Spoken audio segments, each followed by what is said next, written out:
안녕하십니까. 오늘은 하나님의 구원 경영 8번째 시간으로 신앙생활의 오리엔테이션이라는 주제로 출애굽기 13장에 나와 있는 내용으로 함께 나누고자 합니다. 하나님의 백성들에게 유월절은 새로운 출발이 됩니다. 하나님은 이 절기를 기점으로 새로운 출발을 명하셨고, 이스라엘은 하나님의 장자로 애굽을 떠나 하나님의 기업으로 주겠다고 약속하신 가나안을 향하여 나가게 됩니다. 이스라엘은 이제 바로의 백성이 아닌 하나님의 자녀로서 애굽의 질서, 바로의 법이 아닌 하나님의 새로운 질서, 새로운 법에 의해 살아야 했습니다. 오늘 출애굽기 13장에서는 하나님께서 유월절 사건으로 구원받은 하나님의 백성들에게 이제는 하나님의 백성으로 어떻게 살아야 하는지 새로운 질서를 가르쳐주게 됩니다. 요즘 말로 한다면 신앙의 오리엔테이션으로 이렇게 표현할 수가 있겠지요. 크게 세 가지로 구분을 해볼 수가 있는데요. 첫 번째는 다르게 살기로 결심한 사람들이라고 하는 주제로 함께 보고자 합니다. 첫 번째로 하나님은 쉬운 길, 가까운 길을 두고 돌려서 홍해길로 이스라엘을 인도하셨습니다.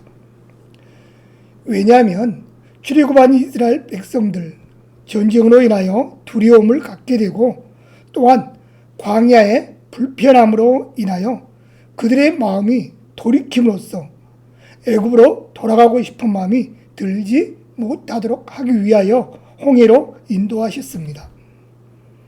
두 번째는 이스라엘 자손들이 홍해를 건너고 광야 40년의 시간을 지낸 사건을 바울은 말하기를 이제까지 살아왔던 자신의 삶을 거절하고 성삼위 하나님의 이름으로 삼위 하나님의 중심의 삶을 살겠다고 결단하는 세례로 해석하였습니다.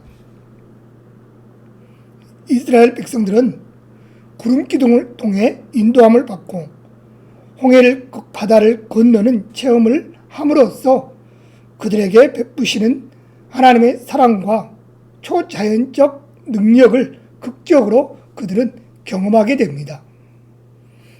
이것은 그들로 하여금 자신들이 하나님께서 택하신 거룩한 백성이라고 하는 이런 정체성을 갖게 해주는 결정적인 역할을 하게 되지요.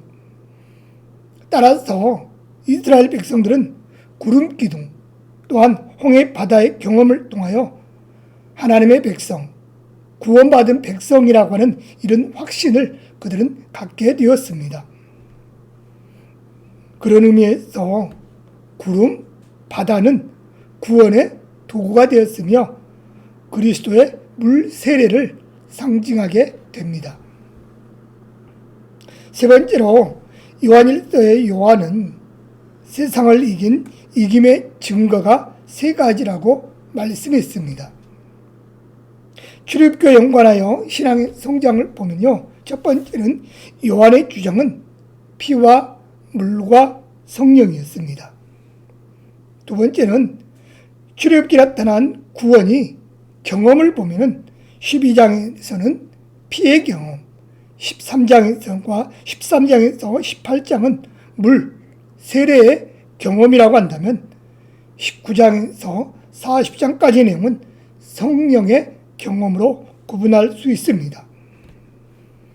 그렇다면 우리는 어떻게 다르게 살 수 있을까요? 우리가 구원받은 이후에 결단해야 할 것은 과연 무엇이겠습니까? 우리가 지금까지 살았던 삶의 방식을 버리고 하나님을 주인으로 모시는 삶을 사는 변화입니다. 피는 죄, 불신앙, 또 불순종을 처리하며 물은 자아, 옛 사람, 또한 세상 율법을 처리하게 됩니다. 또한 성령은 육성, 혈기, 욕망을 처리하게 되지요. 그렇다면 우리에게 무엇을 오늘도 결단하고 요청하실까요? 세 가지의 결단을 함께 보고자 합니다. 출애굽기 13장은 구원받은 이후에 우리 어떻게 살아야 할 것인가를 오리엔테이션으로 하는 말입니다. 결단해야 할 세 가지는 첫 것을 하나님께 드리고 무교절을 지키며 구름기둥과 불기둥의 인도를 따르는 것이었습니다.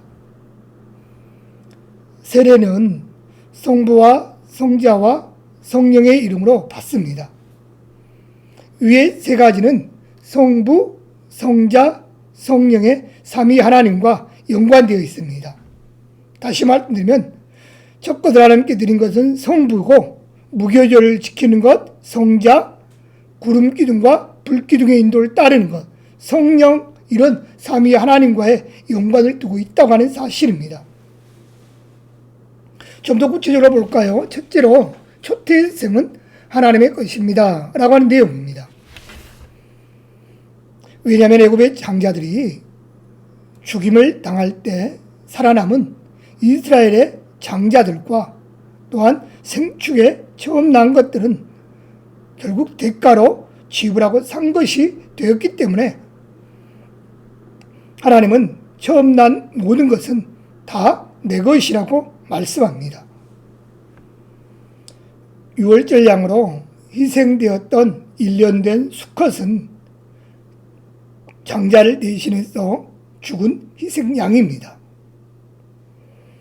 하나님의 양이 대신 죽임을 당하였기에 하나님은 첫 것은 하나님의 것으로 구별하라고 말씀합니다. 첫 것의 개념은 시간적으로 생각한다면요, 가장 먼저일 것이죠. 그렇죠? 첫 것이니까요. 그리고 가치로 이야기를 한다면 가장 중요한 것으로 표현할 수가 있습니다. 그러므로 장자, 곧 최선의 것을 여호와께 드리면 하나님도 그를 으뜸으로 인정해 주신다고 하는 말씀입니다. 두 번째는요, 무교병을 먹고 살라는 말씀은 죄 없는 삶을 살라는 말씀이었습니다. 죄 없는 누룩 없는 떡이신 예수 그리스도가 우리의 양식이 되어야 합니다. 이전에는 바로에게 바로가 준 떡으로 먹었다면 유월절 이후에는 하나님이 주시는 양식으로 살아야 합니다. 여러분, 먹는 자세를 보십시오. 먹는 자세는요, 허리에는 띠를 띠고 발에는 신을 신고 손에 지팡이를 잡고 급히 먹어야 했습니다. 이는 구원받은 이후에 우리가 어떻게 살아야 하는지를 가르쳐주고 있습니다. 우리는 이제 나그네처럼 여행자로 살아야 합니다. 하나님은 누룩으로부터 우리를 지키기 위하여 두 가지 방법을 쓰셨습니다. 첫째로 가난, 질병, 환경적인 고난을 준비하십니다. 또한 두 번째는 죄 없으시고 무교병이신 그리스도를 먹으라고 말씀하십니다. 여러분, 우리는 무교병, 죄 없으신 주님을 먹어야, 말씀을 먹어야 한다고 하는 사실입니다. 이스라엘 자손들에게 어떤 누룩도 있어서는 안 되었습니다. 여러분, 죄는 가능한 빨리 처리해야 합니다. 죄를 짓게 되면 영적인 교통이 끊기게 되죠. 하나님과 나와의 관계, 하나님과 나와의 관계가 끊어지게 된다고 하는 사실입니다. 거룩한 그룹과의 교제도 잘 안 되고 하나님과의 교제도 단절될 수밖에 없습니다. 세 번째는 낮에는 구름기둥으로 밤에는 불기둥으로 인도하셨습니다. 여러분, 왜 낮에는 구름 기둥으로 인도하고 밤에는 불 기둥으로 인도하셨지요? 낮에는 사막의 동원의 빛과 열기로부터 구름 기둥이 보호합니다. 밤에는 추위와 공포와 재난으로부터 불 기둥이 보호해 주셨습니다. 여러분, 우리가 가는 길은 우리가 갈 수 없는 미지의 광야입니다. 그렇죠? 여러분, 우리가 달려갈 길, 우리가 나아가야 할 길, 여러분 다 알고 계십니까? 모르잖아요. 우리는 알 수 없는 미지의 광야를 지금도 걸어가고 있습니다. 불안하지요? 염려가 되기도 합니다. 두렵습니다. 그러나 우리가 매일 인도하시는, 우리와 늘 함께 하시는 하나님의 인도를 받게 된다면 이 모든 불편함으로부터 우리는 해를 당하지 않도록 하나님은 우리를 반드시 지켜주십니다. 언제까지요? 풍요의 땅, 약속의 땅, 가나안으로 이끄시는 놀라운 그 땅에 들어가는 그 순간까지 우리는 하나님을 경험하게 될 것입니다. 그게 세 번째로는 영원한 규례로 지켜 잊지 못하게 기념하라. 첫 번째입니다. 유월절 규례는 매년 지켜야 했습니다.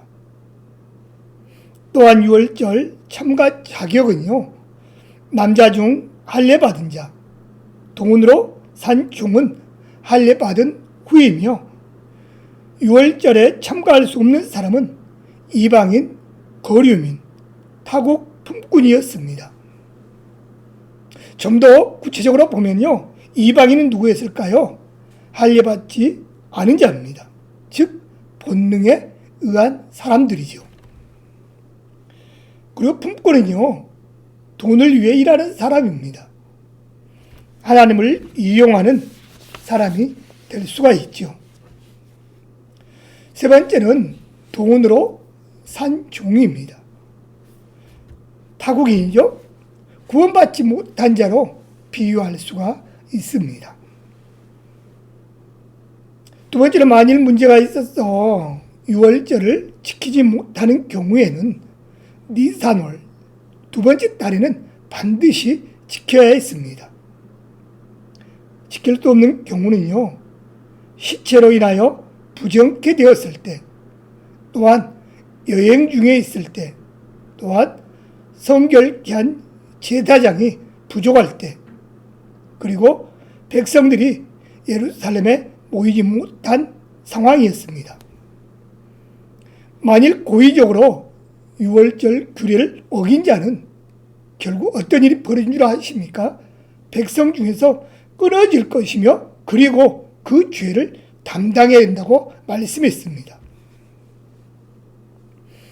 마지막으로 세 번째는요, 이 유월절에 대한 은혜를 잊지 않기 위하여 이 날을 기념하여 지키고 자녀들에게 교육해야 했습니다. 하나님의 행하신 구원의 역사를 자녀들에게 보여 가르치고 손에 기호와 미간의 표로 삼아 마음에 새겨 두어야 했습니다. 그리고 입에 있게 하는 것은 늘 말로 표현하게 했습니다. 즉 온몸에 이 은혜를 잊지 않도록, 그리고 늘 기념하도록 자녀들에게 그렇게 교육을 했다고 하는 사실입니다. 오늘 13장의 내용의 유월절 내용의 결론입니다. 오늘 13장은 신앙의 오리엔테이션으로 처음 시작하면서 말씀드렸습니다. 애굽의 바로왕의 지배를 받고 따랐던 이스라엘 백성들, 이제는 유월절 사건을 통하여 하나님의 백성으로, 하나님의 자녀들로서 새롭게 출발하기 위하여 하나님과의 약속을 볼 수 있습니다. 즉 하나님께 이렇게 무교절을, 유월절을 지키겠다, 이런 약속으로 출발을 합니다. 그리고 그 약속을 잊지 않도록 하기 위하여 기념하여 지키는 모습으로 시작을 합니다. 그러므로 우리도 하나님과의 약속, 다시 한번 이번 이 13장 유월절 사건을, 신앙의 오리엔테이션을 함께 보면서 하나님과의 약속을 지켜가며 가나안 땅을 향하여 함께 끝까지 잘 달려갈 수 있는 우리 모두가 되어야겠습니다. 다음 시간은 7번째 시간으로 홍해의 광야길로 인도하신 하나님이라는 제목으로 13장에서 15장까지 내용을 가지고 함께 이야기해 보도록 하겠습니다. 한 주간도 하나님과의 약속을 온전히 지키며 주 안에서 행복한 삶이 될 수 있기를 주님의 이름으로 간절히 부탁을 드립니다. 감사합니다.